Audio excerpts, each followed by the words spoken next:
when I was about 9 or 10, I got given a guitar, like quite a mini guitar, because I was quite small. And I actually didn't get a guitar till I was like in high school. Actually, my grandma bought me a guitar, thinking that it'd help me focus at school, sort of just Did it? spending. Nah. Been awake for far too long. Feel like I've tried everything. We lived in a share house together a couple of years ago in Fitzroy North. It wasn't until we had both moved out of the house that we decided to start collaborating. So we got together with Joel Ma. I had been talking to Joel about doing some writing with him because he's a good friend of mine. And then at the same time, Mem put some beats on SoundCloud. And Sick then beats. they were really good beats. I was like, oh, maybe that's A vibe. a vibe. So we got together And it's a vibe. It's a vibe. It turned into a big vibe. Yeah, with our musical background, I think we're more informed when it comes to parts and what might work and what chords might work. We sort of can navigate that real quickly. It helps with the arrangement of the songs as well, because I don't know, just makes structuring a song a lot easier rather than just being like, oh, this is a cool beat, now what?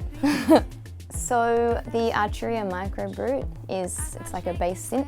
I was going on tour doing backing vocals for 2 months around Europe, so I ended up just researching a bunch of synths that I could take away with me. So this one's this big, and I just put it in my bag, and also it sounds sick. It's really dark and dirty. It's a brute. It lives up to its name. It's great. So the Korg MS-20, a 70s synth. I was living in a share house with a bunch of musos, and one of the guys was a teacher at a school, and he brought 2 of them home, and they were just sitting in our studio. And I had no idea what it was, and I plugged it into my guitar amp and played it, and I was just like, holy shit, this is amazing. This sounds amazing, I don't even know what it is. It was kind of my first experience with a synth as well. In Saatsuma, it's a big part of the sound, we use it live. It's a big part of the bass bottom end sound. We do a lot of lead stuff on it. I love it.